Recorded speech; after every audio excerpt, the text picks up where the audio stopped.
주님께서 여러분과 함께 또한 사대 영과 함께 마테오가 전한 거룩한 복음입니다. 주님 영광 받으소서. 그때 예수님께서 수석 사제들과 백성의 원로들에게 말씀하셨다. 다른 비유를 들어보아라. 어떤 밭임자가 포도밭을 일구어 울타리를 둘러치고 포도학을 파고 탑을 세웠다. 그리고 소작인들에게 내주고 멀리 떠났다. 포도철이 가까워지자 그는 자기 몫의 소출을 받아오라고 소작인들에게 종들을 보냈다. 그런데 소작인들은 그들을 붙잡아 하나는 매질하고 하나는 죽이고 하나는 돌을 던져 죽이기까지 하였다. 주인이 다시 처음보다 더 많은 종을 보냈지만 소작인들은 그들에게도 같은 짓을 하였다. 주인은 마침내 내 아들이야 존중해 주겠지 하며 그들에게 아들을 보냈다. 그러나 소작인들은 아들을 보자 저자가 상속자다. 자, 저자를 죽여버리고 우리가 그의 상속재산을 차지하자 하고 저희끼리 말하면서 그를 붙잡아 포도밭 밖으로 던져 죽여버렸다. 그러니 포도밭 주인이 와서 그 소작인들을 어떻게 하겠느냐? 그렇게 약한 자들은 가차없이 없애버리고 제때에 소출을 바치는 다른 소작인들에게 포도밭을 내줄 것입니다 하고 그들이 대답하자 예수님께서 그들에게 말씀하셨다. 너희는 성경에서 이 말씀을 읽어본 적이 없느냐? 집 짓는 이들이 내버린 돌, 그 돌이 모퉁이의 머릿돌이 되었네.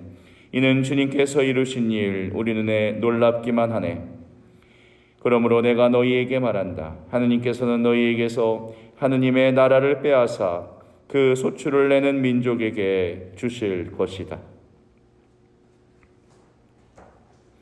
주님의 말씀입니다. 그리스도님 감사합니다.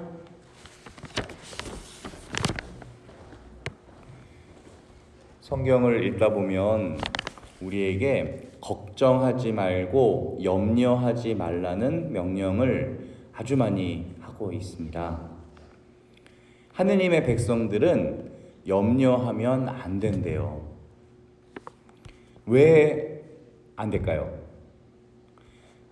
저는 크게 두 가지 이유를 생각해 봤는데요.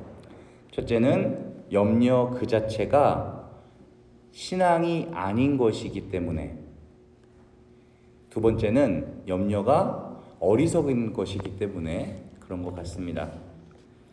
먼저 염려 자체가 신앙이 없다라는 증거다.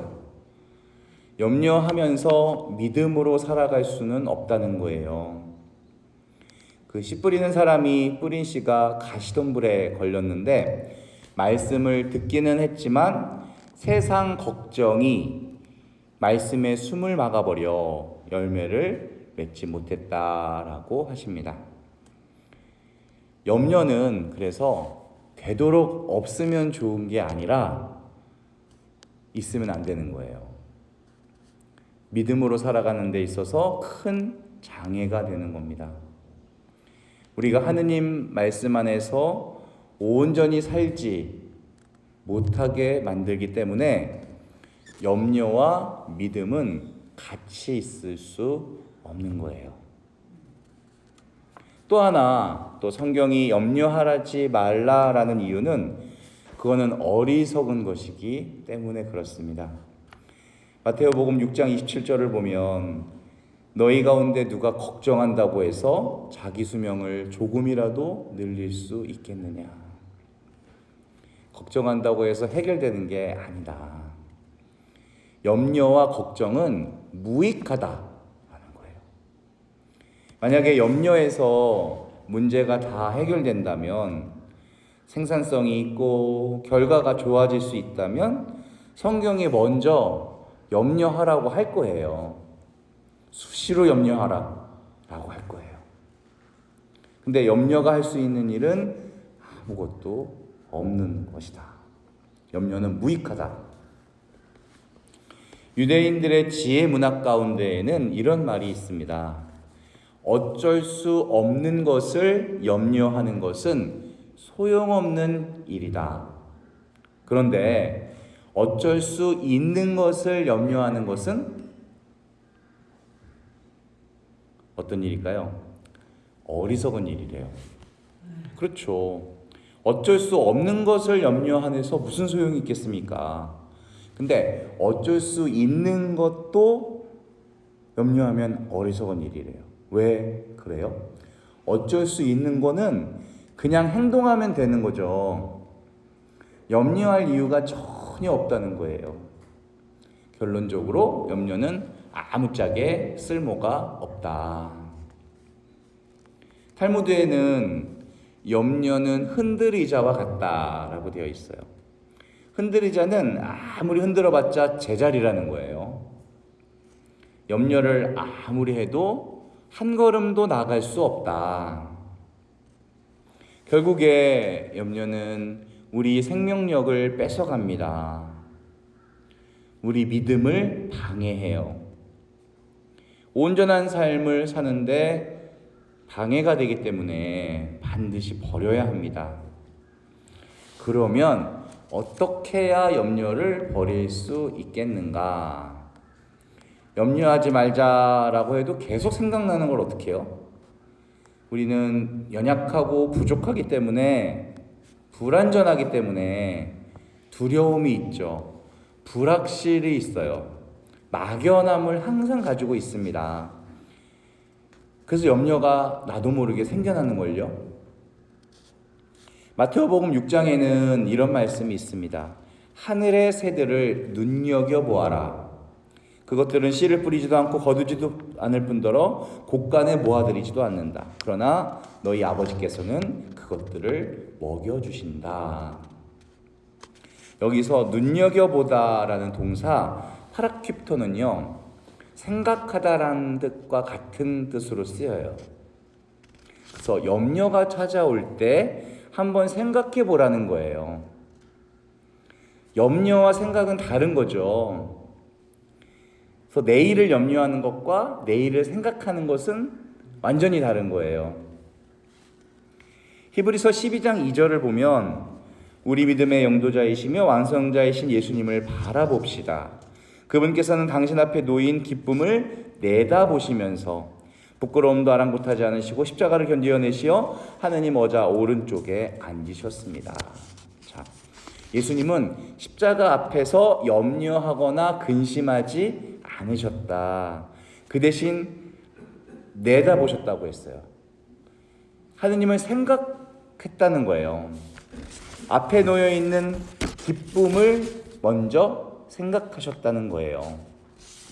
그 생각을 하니까 모든 염려를 내려놓고 십자가의 길을 가실 수가 있었다. 그래서 우리가 염려할 때, 근심이 찾아올 때 우리가 해야 되는 게 뭐냐면 생각하는 거예요. 뭘 생각할까요? 하느님 생각. 하느님 생각을 다른 말로 뭐라고 하죠? 기도라고 하죠. 그렇죠? 자, 고난하면 생각나는 사람이 욥이 있다고 말씀드렸죠. 갑작스럽게 고통이 찾아와서 다 잃었어요. 재산도 잃고 가족도 잃고 건강도 잃었어요. 알 수 없는 고난 때문에 끙끙대고 있었어요. 그때 하느님이 찾아오시죠. 하느님이 욥에게 하시는 말씀이 뭐였냐면 네가 겪고 있는 고난의 원인이 무엇인지, 왜 이런 일들이 너에게 벌어지고 있는지, 이 고난을 없애려면 어떻게 해야 되는지, 여기에 대해서는 한 말씀도 안 하셨어요. 하느님이 욥에게 하신 말씀은 딱 한 가지예요. 하느님 자신이 어떤 존재인지. 여기에 조금 더 덧붙이자면 하느님이 얼마나 크신 분이신지를 말씀하셨어요. 그러니까 고통이 찾아올 때 우리가 해야 될 게 뭐냐면 이 원인을 알고 이걸 어떻게든 없애려고 노력할 것이 아니라 하느님이 어떤 분이신지를 생각해야 되는 거예요.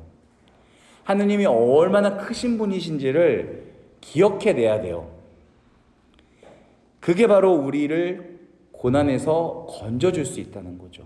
그 고난을 통해서 하나님을 더 많이 체험하게 되는 거예요. 그래서 우리가 염려를 이길 수 있는 비결은 하나님을 깊이 생각하는 거, 기도입니다. 염려가 찾아올 때 하나님의 돌보심을 생각하는 거예요.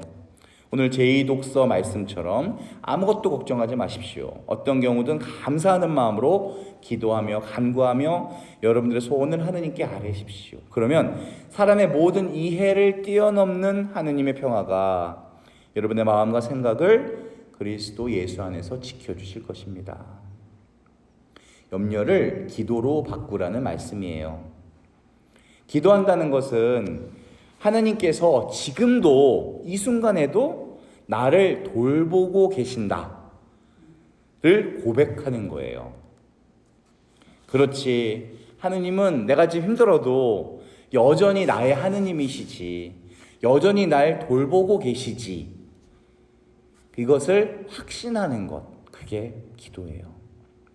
그렇게 하다 보면 우리는 자연스럽게 좋은 태도를 갖게 됩니다. 그게 오늘 제2독서에 나오는 감사라는 태도예요. 하나님이 우리에게 원하시는 건 한순간 반짝하는 게 아니라 늘 좋은 태도로 살아가는 거겠죠. 하늘에서 비가 쏟아질 때 그릇을 놓기만 하면 빗물이 채워져요. 근데 우리는 그릇을 엎어놔 자꾸. 한 방울도 못 담는 거예요. 하느님 은혜가 폭포수처럼 쏟아져도 내 고집대로 살다 보면 하느님 은혜가 하나도 없다고 느껴져요. 은혜가 없는 게 아니라 담질 않은 거예요. 담을 수가 없는 거였어요. 그래서 오늘 제1독서에는 하느님께서 사랑을 주시는 만큼 그 사랑을 열매 맺지 못한다면 그 자체가 황폐한 밭과 같다라고 이사야 예언자는 말하는 거예요. 이스라엘 백성에게 많은 사랑을 베푸셨지만 그 사랑을 배반했어요. 악한 결실을 맺었어요. 그거를 안쓰러워하시는 하느님의 마음입니다. 복음 말씀도 같은 거예요. 포도원 주인이 포도밭을 훌륭하게 가꾸어 놓고 맡겼어요. 그러면 맡긴 그 소작이는 잘 그 포도밭을 가꾸고 거기서 나온 것을 바쳐야, 도지로 바쳐야죠. 그런데 도지를 받으러 온 종들을 때리고 죽이고 계속해서 죽이고 아들까지도 죽이고, 이런 배은망덕이 어디 있어 세상에. 은혜를 완전히 원수로 갚는 거죠. 그러니 주인이 가만히 있겠어요?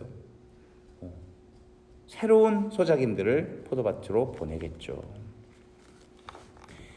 로마서 1장 21절을 보면 이러한 그 종교 지도자들을 바오로 사도는 이렇게 책망합니다. 하느님을 알면서도 그분을 하느님으로 찬양하거나 그분께 감사를 드리기는커녕 오히려 생각이 허망되게 하고 우둔한 마음으로 어둡게 만든다. 그들은 지혜롭다고 자처했지만 바보가 되었다. 그들이 누구냐? 우리가 고집을 계속 부리면 우리 얘기하는 거예요. 이게 우리. 바보가 되어버리는 겁니다. 하나님 은혜 앞에. 우리가 가만히 보면 정말 은혜를 누리지 못하는 사람들의 대표적인 특징이 있어요. 그게 감사하지 못하는 거예요. 본인은 잘 몰라요. 항상 남의 탓해요. 환경 탓해요. 조건이 나쁘다고 탓해요. 이거는 사실 그 사람이 운이 없는 게 아니라 복이 없는 게 아니라 그 사람 태도가 잘못된 거죠. 예수님을 보세요. 예수님 삶의 특징 중에 큰 것 중에 하나가 늘 감사하며 사신 거예요. 아버지 감사합니다. 이 말씀을 입에 달고 사셨어요. 뭐가 없어도 감사하셨어요. 슬퍼도 감사하셨고 힘들어도 감사하셨어요. 죽음 앞에서도 감사하셨죠. 우리 5,000명을 먹이신 기적에서 빵 5개 이걸 가지고 감사하셨어요. 우리 같으면 이게 감사가 안 나오죠. 그러니까 예수님은 감사가 삶의 태도였구나. 주어진 것에 감사할 줄 아는 것이 태도가 돼버린 거예요. 그랬더니 무슨 일이 벌어집니까? 5천 명을 먹이신 기적이 벌어지는 거예요. 기적이. 감사할 때 하느님의 능력이 나타나게 되는 거예요. 그래서 우리는 염려와 걱정을 뭘로 바꿔야 돼요? 감사로 바꿔야 되는 거예요. 그러지 않으면 염려하면 할수록, 내 삶을 불평하면 할수록 비참해진다. 오늘만 감사하시면 안 돼요. 오늘 미사 하셨으니까 오늘만 감사하시면 안 되고, 꾸준히 하나님이 은혜를 오늘만 주시는 거 아니잖아요. 꾸준히 감사하시고, 감사하는 한 주가 되시고, 감사하는 10월 한 달이 되시고, 그게 나중에는 태도가 되면 우리는 정말로 감사 안에서 행복한, 걱정하지 않는 삶을 살아갈 수 있을 겁니다. 그런 어르신 될 수 있도록 주님께 기도합니다. 아멘.